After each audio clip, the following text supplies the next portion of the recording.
반갑습니다. 이렇게 올 때마다 이 귀한 자리에 함께 서올 수 있도록 은혜를 주셔서 감사하고요. 그걸 환영해 주신 여러분에게 너무너무 감사를 드립니다. 네, 함께 잠깐 기도하고 하나님 말씀을 나누겠습니다. 기도하겠습니다. 하나님 아버지 감사합니다. 찬양합니다. 살아계셔 역사하신 하나님 아버지, 지금도 우리를 사랑하여 우리를 불러주시고 하나님의 사랑 안에 예배 가운데 나오게 하심을 감사합니다. 이 시간 함께 하나님 말씀을 듣기를 원합니다. 서 있는 자의 말이 아니라 하나님이 우리에게 하시는 음성을 우리가 듣기를 원합니다. 우리 모두에게 성령으로 충만케 하여 주시고 주님이 직접 말씀하여 주시옵소서. 감사함의 예심으로 기도했습니다. 아멘. 네, 하고 싶은 말이 많지만 나중에 또 식사하면서 또 교제하고요. 오늘 제가 이렇게 생각하면서 우리에게 선교지와도 적용이 되고 우리와도 적용이 되는 말씀을 생각하면서 이 십계명 말씀이 생각이 났습니다. 이 십계명 말씀이 하나님께서 사실은 우리가 오늘 예배 때도 이제 계속하지만 사도신경, 주기도문, 십계명 이것들을 우리에게 명확하게 하나님 말씀으로 요약해 주시고 그 속에 우리의 신앙과 우리가 어떻게 살아야 되는지를 명확하게 알려주신 정말 보물 같은 말씀인데요. 오늘 이 십계명을 사실은 저는 보통 이제 저도 어릴 때부터 신앙생활을 해왔기 때문에 십계명 그러면 지켜야 될 말씀, 그렇죠? 순종해야 될 어떤 규칙, 그리고 하나님의 명령 이렇게 이제 보통 얘기하지 생각하지 않습니까? 그런데 이것들이 단지 하나님 우리에게 하지 마라, 뭐 해라라고 어떤 명령하는 것이 아니라 이 속에 숨어 있는 하나님의 뜻이 있는 것들을 이렇게 제가 묵상하게 되었습니다. 그래서 십계명이 사실은 뭐 모세가 그 돌판을 가져갈 때 두 개를 가져가지 않습니까? 두 돌판인데 그게 뭐 첫 번째는 뭐가 쓰여 있고 두 번째는 뭐가 쓰여 있고가 아니고 사실은 이제 옛날에 지금 보면 계약서죠. 계약서를 하면 보통 우리가 두 개를 똑같은 걸 하지 않습니까? 그것처럼 이 모세가 두 돌판을 가져갔던 건 예전에 한 나라와 한 나라가 싸움을 하고 진 나라와 이긴 나라가 보통 계약을 할 때도 그런 식으로 두 개를 가지고 똑같이 썼던 것처럼 하나님 앞에서 하나님이 언약으로 이 모세와 이스라엘 백성에게 맺은 게 십계명이거든요. 그래서 두 개를 가져갔고 그러면서 그 쓴 곳에서 하나님이 결국 어떤 말씀이면 내가 너의 왕이다. 이것들을 말씀해 주신 거거든요. 내가 너를 왕이다는 말은 내가 너의 하나님이고 내가 너를 책임지겠고 앞으로 어떤 일이 있든지 너를 보호해 주겠다. 이런 마음이 결국 이 십계명 안에 담겨 있다고 볼 수가 있습니다. 그래서 오히려 십계명은 우리에게 하나님께서 하지 말라고 귀찮게 하는 것이 아니라 하나님이 어떻게 우리에게 거꾸로 얘기하면 헌신하시는지, 하나님이 어떻게 우리를 사랑하시는지, 하나님이 어떻게 우리를 보호하고 책임져 주시는지 그것들을 말씀해 주시는 거죠. 제가 한국 왔더니 너무너무 이 카메라가 많아가지고 누구 차를 빌려서 타고 다니다가 범칙금이 하나 또 날라왔어요. 그래가지고 빌린 분한테 꼭 범칙금은 제가 내게 해주세요. 막 이렇게 7만 원짜리 얼마 전에 한번 송금했습니다. 근데 이게 쉽지 않더라고 한국이요. 그래서 특별히 이제 뭐 어린이 보호구역도 있고요. 근데 이제 제가 라오스에서 그렇고 중국에서 그렇고 운전을 워낙 그 물 흐르듯이 자연스럽게 하다 보니까 중앙선도 없고 이렇게 넘어가기도 하고 사실 이제 그 습관이 있다 보니까 여기서도요 그렇게 하고 싶어요. 이렇게 아무도 없는데 뭐 이러면서 이제 근데 이게 이제 법으로 따지다 보니 우리나라 이제 법이 더 체계적이고 법적인 사고가 있지 않습니까? 근데 이것이 결국 생각해보면 귀찮은 것 같지만 사실 이건 서로를 보호해주기 하나의 테두리가 되지 않습니까? 그래서 그리고 생각해보면 그렇죠.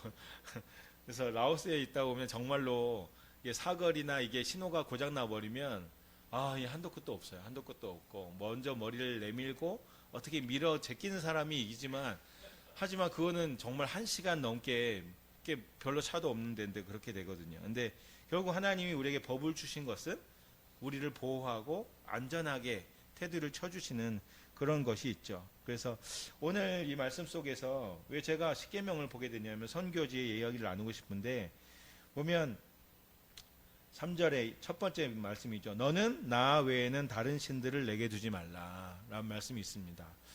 이게 이제 물론 선교지에 하나님을 믿지 않는 사람들도 있지만 사실은 우리도 이 말씀을 계속 새겨야 하는 것이죠. 나 외엔 다른 신을 두지 말라는 것은 나와 너 사이에 아무것도 두지 말라는 거거든요. 나와 너 관계 외에 다른 것들을 넣어서 자꾸 채우려 하지 말라는 것이죠. 그거는 이제 꼭 이제 바람 피우는 것과 똑같죠. 그래서 하나님과 나 외에 우리가 가장 많이 두는 것들이 보통 만몬신인데요. 돈. 그래서 이 세상에 아마 그런 것이 가장 강한 것 같습니다. 제가 이제 영상을 이제 하나 좀 틀어주시면 좋겠는데요. 이 소수민족 하나를 소개시켜 주려고 합니다. 이 민족에게 저희들이 최근에 한번 가서 원래 라오스에 다른 데는 교회가 많이 없는데 마을마다 아무것도 없다 보니까 산에 이 교회가 이런 가정으로 이렇게 생기게 됩니다. 근데 가정마다 교회가 있는데 이 종족이 좀 독특한 종족이거든요. 그래서 먼저 한번 이거 보여주시죠. 네.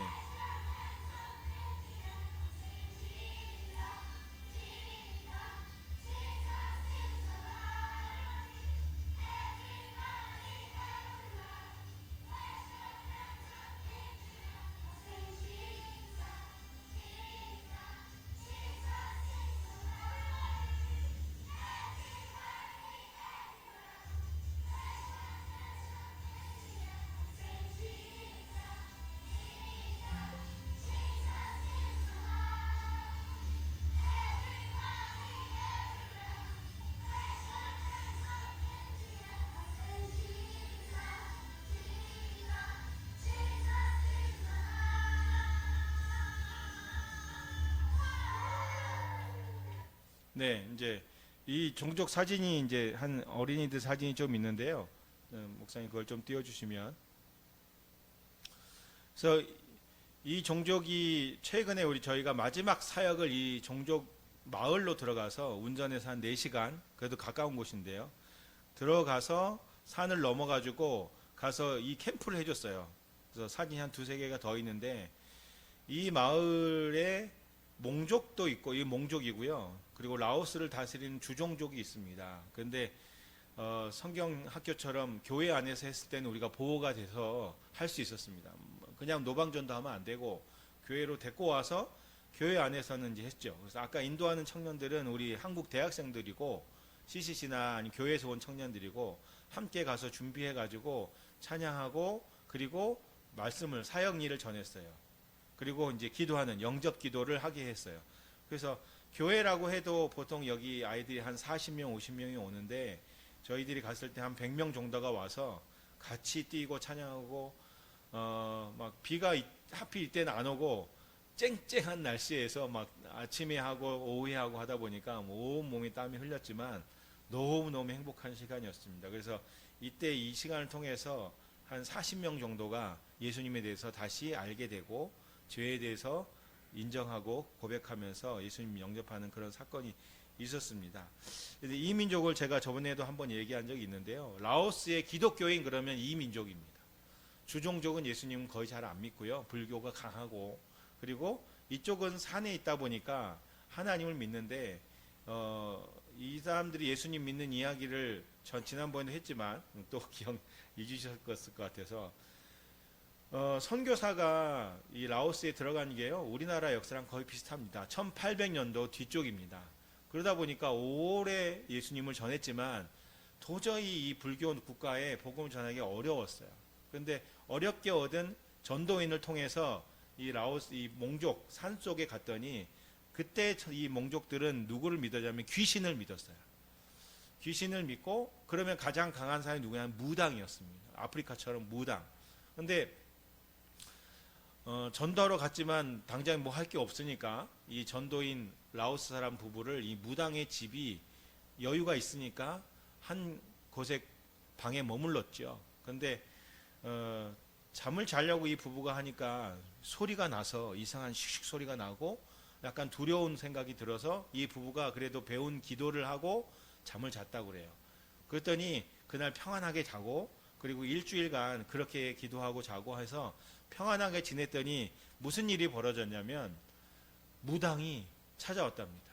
무당이 똑똑하고 찾아와서 얘기를 하는데 물어보는 거죠. 이 집은 분명히 내가 섬기는 신이 있고 그 신은 항상 나를 괴롭힌다. 그런데 여기서 잤던 사람들 항상 도망갔는데 너희들은 왜 너무나 평안하게 이렇게 잠을 잘 수 있었느냐라고 물어본 거죠. 근데 이 전도인들이 사실은 믿었지만 뭐 어떻게 복음을 전하는지 잘 모르니까 선교사에게 이 문학을 데려갔더니 선교사님이 뭐라고 대답했겠습니까? 우리도 다 아는 대답이죠. 너가 믿는 그 귀신보다 사탄 마귀보다 하나님은 모든 신 중에 뛰어난 신이시고 모든 주님 중에 뛰어난 주님이시다. 왕이시다. 그러니 당연히 이들은 그 하나님을 믿고 있으니까 네가 믿는 신이 이기지 못하겠다라고 얘기를 하니까 이걸 무당이 제일 잘 이해를 하죠. 왜냐하면 그 신들 속에 있던 사람이다 보니까. 그래서 이 무당이 정직한 무당이 어떻게 했냐면 자기가 믿던 그 귀신을 버리고 가장 위대한 신을 믿어버린 거예요. 그래서 이 라오스의 복음화율이 1.5% 2% 가는 그런 게 왜 그러냐면 이 소수 민족들이 집단적으로 예수님께 돌아왔어요. 신기하게 무당이 믿으니까 그 마을 사람들이 무당 말을 듣잖아요. 진짜 대박 왕 신이 있다 그래가지고 다 믿어버리고. 근데 특이한 건 이 종족들이 종교를 함께 정해야 되는 종족이거든요. 그리고 실제로는 다 귀신을 믿는 종족이다 보니까 회의가 벌어진 거예요. 이 마을이 변화가 있는데 진짜 신을 믿는다더라. 그래가지고 마을 족장 회의가 벌어져서 선교사가 그 이후에 좀 떠나 있는 몇 개월간에 전도자만 있었는데도 불구하고 종족 회의가 벌어지면서 수천 명이 개종하는 사건이 1950년도에 벌어졌다고 그래요. 늦어졌죠. 최근 되게 늦죠. 그래서 사실 이들이 예수님 믿는 거는 좀 독특하게 어떤 말씀과 어떤 그거 아니라 어쩌다가 믿는 경우가 되게 많아요. 그런데 그걸 우리식으로 네 신앙 고백 해봐라. 무슨 말씀이냐, 성령 체험했냐 이런 거보다는 자연스럽게 하나님이 직접 전도하시는 것들을 이 몽족을 통해서 경험하게 됩니다. 그래서 역설적으로요. 라오스에서 제일 복음을 잘 전하기 쉬운 이 어떤 부류가 누구냐면 승려들입니다. 불교의 승려들이 제일 복음에 가까운 사람들입니다. 역으로. 왜냐하면 이들도 존재, 신의 존재에 대해서 알고 있고 그러면서도 라오스 성경은 독특한 게 뭐냐면 불교 용어, 그 다음에 왕궁 용어에서 왔습니다. 그래서 성경 자체가 불교 용어에서 왔기 때문에 불교 이 승려들이 가장 많이 복음에 대해서 오히려 멀지만 가까운 그런 거리 있습니다. 그래서 하나님이 너는 나 외에 다른 신을 주지 말라고 하시는 이 말씀 속에서 제가 이 라오스의 현지 상황이 많이 생각이 났습니다. 그래서 어쩌면 우리도 이 땅에 살고 있으면서 하나님과 나 말고 요즘에 갑자기 돈을 또 정부에서 주더라고요. 그래서 이런 나를 책임질 것을 하나님 말고요. 저는 당장에 돈이 있어야 돼요 하는 그런 고백이 우리 안에도 있지 않은지, 아니면 당장에 급하게 우리 자녀들이나 이런 사람들을 보면서 이 아이들을 책임질 게 누구인가.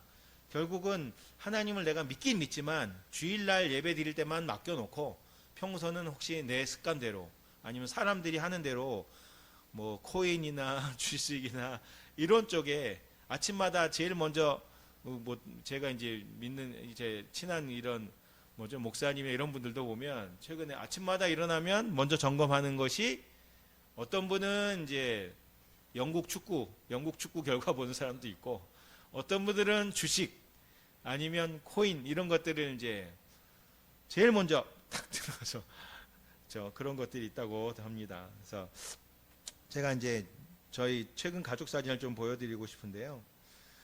네, 이게 이제 저희가 7월 말에 6월 말에 왔죠. 6월 말에 와서 제일 먼저 우리 아이들을 만났습니다. 흩어져 있다 보니까 1년에 한 번 아니면 이제 이 아이들이 선교지로 오면 또 만날 수 있고 한 두 번 이렇게 만나는 것 같아요. 한 3, 4일, 일주일 안 되게 아이들과 만났다가 에버랜드에 간 것 같아요. 야, 이렇게 시간 내서 안 가면 못 간다 그래가지고 야간 개장 저녁 시간을 태워서 갔는데요. 네, 아이들과 최근에 제일 따끈따끈한 가족 사진입니다. 누가 사춘기인지 이게 사진 보면 나오죠. 네, 엄마 옆에 있는 그 막내 영광인데요. 변성기도 오고 막 목소리 굵어지고 사춘기입니다. 이 휴대폰 붙잡고 뭐 살고 있고. 네, 하지만 뭐 형 누나들랑 있다 보면 이게 좀 풀어지더라고요. 근데 제가 왜 이 사진을 보여주자면 최근에 이제 가족들이랑 다니면서요. 제일 은혜가 됐던 게 카니발을 누가 빌려주셔가지고 9인승. 근데 이제 서울에 올 일이 있었는데 남양주 지나가는데 막히는 거예요. 그런데 이 9인승에 우리 가족을 딱 태우고 가니까 이게 길이 열리더라고요. 홍해길이. 버스 전용 차선으로 쭉 갔습니다. 처음에는 너무 이렇게 놀래기도 했는데 좀 이따 보니까 이게 사실 미안한 마음도 막 들고 우리 가도 되나? 이러면서 우리 카메라가 우리 여섯 명 이상 7명인 거 잘 찍어주나? 이런 카메라 오히려 찍히고 싶은 그런 생각 있잖아요. 그래서 근데 실제로 보니까 요즘은 6명이더라고. 제가 옛날에는 7명이었는데 버스 전용 타는 게 지금 6명으로 또 줄고, 그렇죠? 그다음에 그 다자녀도 이제는 2명부터 다자녀라고 이렇게 체크를 하더라고요. 그래서 제가 사실 가족 자랑하려는 거 아니고요. 사실 이제 보고 드리고 우리 아이들이 이렇게 잘하고 있습니다. 이 중에 큰 아이 3명은 이제 대학교 3학년입니다. 큰 데는 군대 갔다 와서 3학년이고, 둘째는 정상적으로 3학년이고, 셋째는 검정고시에서 3학년 하고 이러고 있습니다. 그래서 대학교 3학년 옛날 같으면 대학교 한 명 보내도 막 지방 기둥 뽑아야 되는데 지금은 오히려 정부에서 많이 지원을 해주더라고요. 셋째부터는 아예 아무것도 안 내고 첫째 지원 조금 내고, 그래서 오히려 야, 이 5명이면 어떻게 키워? 그런데 지금은 오히려 혜택이 더 많아서 감사하는 시간이었습니다. 그래서 한 가지만 더 말씀드리면, 사실은 다음 주 화요일 날, 월요일 날 저녁에 맨 왼쪽에 여러분 보시기에는 오른쪽인가요? 하얀 옷 입은 애가 이제 첫째 하늘이거든요. 그래서 하늘이가 지금 대학교 3학년이고 여자친구가 있어요. 대학교 4학년이요. 그래서 제가 야, 너 여자친구 졸업하고 떠나면 결혼 못 할 텐데 이제는 또 할 텐데 이러면서 결혼하라고 제가 얘기를 했어요. 그래서 상견례 같은 약간 만남으로 다음 주 월요일 날 하늘이와 그 여자친구, 그다음에 그쪽 부모님 휴가라고 해가지고 이렇게 바베큐 고기 구워 먹으면서 하자 뭐 이렇게 얘기를 하셨는데 상견례 같은 걸 합니다. 그래서 대학교 3학년인데 그러니까 이제 그래서 실제로는 모르겠습니다. 대학교 내년에 졸업하면서 직장이 정해지면 이제 그때 결혼식을 하자 이럴 생각들은 하고 있는데, 뭐 예식장 뭐 여러 가지 복잡한 거 많더라고요. 근데 가능하면 가장 간소하게 이 친구들이 감당할 수 있는 걸로 하고, 저희들이 결혼할 때도 2000년인가 결혼하고 전기밥솥 하나 갖고 저기 중국으로 다시 갔거든요. 그래서 너희도 그냥 하나씩, 요즘 당근에서도 많이 주더라고요. 그래서 당근마트에서. 그래서 하나씩 하면 되지 않습니까? 그렇죠? 근데 요즘에 젊은 친구들은 이제 뭐예요? 돈이 있어야 되고, 갖춰야 되고, 직장을 잡고, 직장 잡으면 뭐예요? 아파트같이 마련해야지 간다고 생각을 많이 하더라고요. 그리고 아이들도 마찬가지고. 그래서 아이를 키우는 것보다 오히려 개나 고양이를 가족처럼 키우는 경우도 많고. 그래서 제가 이 우리의 현실과 또 성경지를 보면서도 이 십계명 말씀이 얼마나 중요한가. 결국 뭐예요? 하나님이 우리를 책임져 주시고 하나님이 우리를 붙들어 주신다는 그런 믿음 가운데 성실하게 살아가면 하나님이 채우실 것인데도 불구하고, 우리가 하나님과 나 사이에 다른 것들을 끼워 넣고 하나님은 자꾸 밀어 넣으려고 하는 좀 바람 피우는 일들을 많이 하고 있다는 거죠. 저도 마찬가지고요. 그래서 그런 우리의 모습들을 선교지와 더불어 보긴 보았고요. 두 번째 말씀 보면 하나님께서 우상을 만들지 말라고 하면서, 그렇죠? 하나님께서 어떤 하나님이라면 5절에 질투하는 하나님이라고 하십니다. 질투하는 하나님.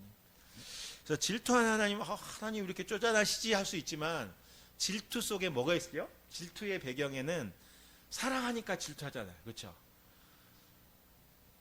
내가 너를 너무 사랑하는데 너가 나를 보지 않고 저쪽 가면 그 안에 질투가 있고 어떤 열정이 그 안에 있는 거잖아요. 하나님이 얼마나 우리를 사랑하시는지 사실 십계명을 뒤집어 보면 하나님의 헌신과 사랑이 많이 묻어 있는 것을 보게 됩니다.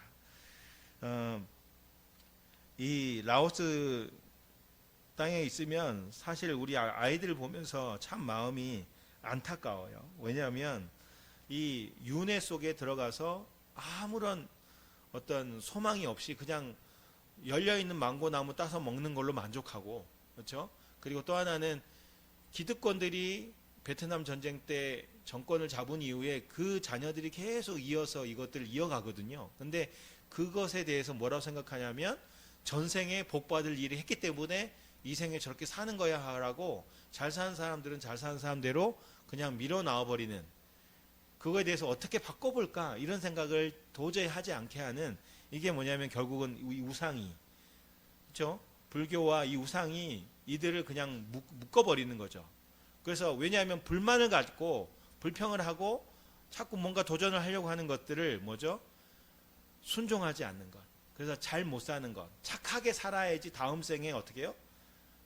저 사람들처럼 태어나든지, 그렇죠? 동물론 태어나지 않는 그것들을 받는 거죠. 그거는 사실상은 어떤 이 생애를 잘 살아 다음 생에 잘 살아보겠다는 어떤 도전보다는요, 이 생애를 착하게 살지 않으면 다음 생애에 잘못 태어난다는 데 대한 두려움이 있는 거죠. 결국 이 우상이 우리에게 주는 거는 두려움입니다. 두려움.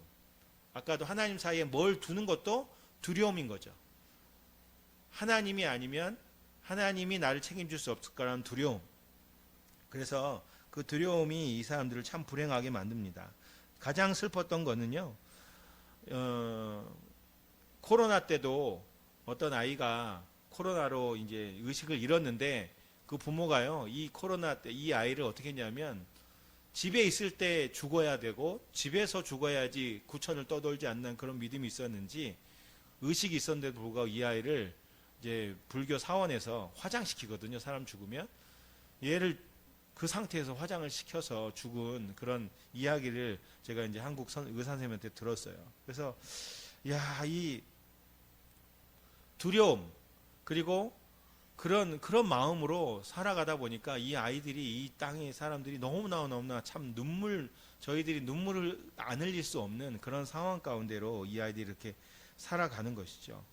그래서 사실 어쩌면 단지 이 아이들뿐이 아니라 우리도 이 세상을 살아가면서 하나님을 믿는 믿음만을 붙들고 나아가면 되는데도 불구하고 그것이 아니라 더 다른 게 있어야 될 것 같다고 생각하니까, 그렇죠? 자꾸 방금 저희 가족들의 이야기 속에서 많이 낳는 것, 그 다음에 대학교 공부하는 것, 그 이후에 직장들, 결혼하는 것, 이런 모든 것들을, 그렇죠? 하나님 말씀대로 하지 않고 자꾸 다른 것들을 뒤집어 넣는 거죠. 그런 세대를 우리가 살아가고 있기 때문에 정말 하나님 말씀, 질투하시는 하나님, 그 하나님의 사랑과 여기 말씀하신잖아요. 사랑하고 내 계명을 지킨 자에게는 천대까지 은혜를 베푸느니라.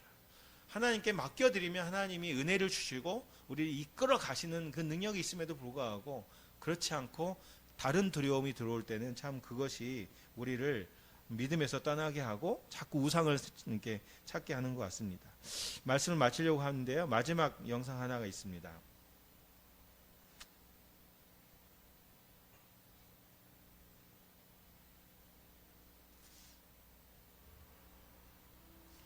잘 관찰해 보세요. 이게 뭐 하는 건가요? 네, 수화입니다. 수화. 저희가 여기 중간중간에 한국 대학생들이 있는데 이 친구들이랑 함께 이 농화학교를 섬겼습니다.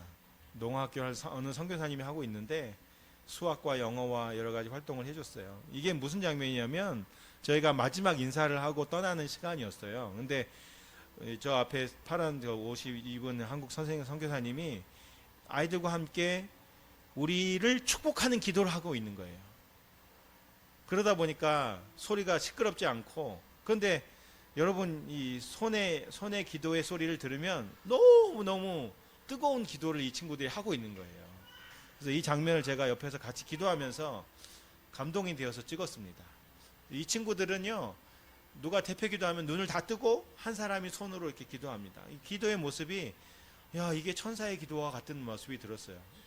이 기도의 특징은 뭐냐면 아까 이제 목사님이 이거 영상이 소리가 안 나던데 그래가지고 예 그거 맞습니다 그랬는데요. 한 명도 빠짐없이 어린 아이들까지 기도하잖아요. 그렇죠. 통성 기도하면 우리 사실은 누가 시끄럽게 하면 저는 이제 가만히 있어도 되잖아요. 근데 여기 수아는 이 친구들은요 모두 다 열심히 기도하는 거예요 손으로. 그래서 그러면서 축복해주는 그런 시간이었어요. 그래서 옆에 있는 우리도 사실 너무너무 큰 은혜를 받았죠. 그래서 야 우리나라 중고등부나 기도하라면 이런 기도를 할까? 모두 다 한 명도 빠짐없이. 그래서 제가 왜 결론으로 이 영상을 보여드리냐면요. 여기가 라오스 땅이고 불교 국가고 그렇죠? 그런 땅이다 보니까 이 농아인들 장애인들에 대한 혜택은 너무너무 없어요. 오히려 정부에서 있는 그 농아 장애인 학교는 사람들을 불러서 원조 받기 위한 하나의 도구로 붙잡아 놓거든요. 근데 여기 아이들은 저기 한국 선교사님을 만나가지고 한국 선교사님도 추방 당할 뻔하다가 코로나 때 남았거든요. 그러면서 이 아이들을 불러서 매일 같이 살면서 가르치는 거예요. 근데 이 아이들의 특징 뭐냐? 아까 몽족, 그 산족이기도 하고 또 하나는 고아들이 많습니다. 그리고 버림받은 아이들이죠. 그런데 제가 이 아이들 속에 최근에 작년에가 그렇죠? 4월 달인가 이 아이들 중에 한 성인이 되는 15세 이상 된 아이들이 14명이 세례를 받았어요. 전체가 한 21명이거든요. 그래서 이 아이들은 라오스에서 가르치는 어떤 아이들보다 습득력이 제일 빠르고요. 그리고 집중도 너무 잘해요. 그리고 떠들지도 못하잖아요. 눈으로 집중해서 보는 거예요. 그러면서 말씀을 계속 들으면서 하나님의 음성을 들을 줄 아는 그리고 자신의 믿음이 있는 거죠. 그래서 이 불교 국가이고 귀신이 판치고 있는 이런 나라에서 이 아이들은 하나님께서 오히려 제가 보기엔 라오스에서 제일 복받은 아이들, 라오스에서 제일 행복한 아이들이 누구냐? 이 아이들인 거죠. 아마 그 나라의 관점에서 봤을 때는 제일 불행한 아이들일 거예요. 버림받고. 그런데 하나님 나라의 관점에서는 이 아이들이 가장 행복한 아이들인 거죠. 오히려 장애가 있어서 하나님을 만날 기회가 있었고 장애가 있어서 하나님의 사랑을 받아들일 기회가 있었던 것이죠. 말씀을 마치려고 합니다. 하나님이 우리를 부르셔서 우리의 왕으로 우리 하나님 되기를 원하시고 얼마나 우리를 모든 걸 책임져 주려고 원하시는데 그 사랑에 대해서 우리가 응답할 때 믿음으로 순종하고 응답할 때 사람들을 보지 않고 이 세상 기준을 따르지 않고 나아갈 때 하나님께서 우리를 은혜로 붙들어 주시고 책임져 주시는 것들을 경험하게 될 것 같습니다. 특별히 라오스 이 아이들 생각하면서도요 같이 기도해 주시고요. 라오스 땅에 정말로 라오스뿐만 아니라 열방을 그리고 어쩌면 우리나라도 마찬가지 자라는 세대 가운데 하나님을 볼 수 없게 하는 많은 장애물들이 있는 것을 보게 됩니다. 그것들이 우상의 모습으로 우리 안에 보이는 하나님으로 나타나는데 그것이 아니라 결국 우리를 책임져 주시고 이들을 책임져 줄 열방을 책임져 줄 것은 결국 하나님이시다라는 것. 집사님 기독교에 나왔지만 온 자기의 생명을 다해서 자기 목숨보다 더 귀한 아이 자기 그 독생자 아들을 죽여서까지라도 우리를 사랑하신 그 하나님의 사랑과 헌신을 기억하면서 우리가 믿음으로 응답하는 삶을 사는 우리가 되었으면 좋겠고 그러한 열방이 될 수 있도록 또 그것을 전한 저희들이 될 수 있도록 기도해 주시길 바랍니다. 같이 기도하겠습니다.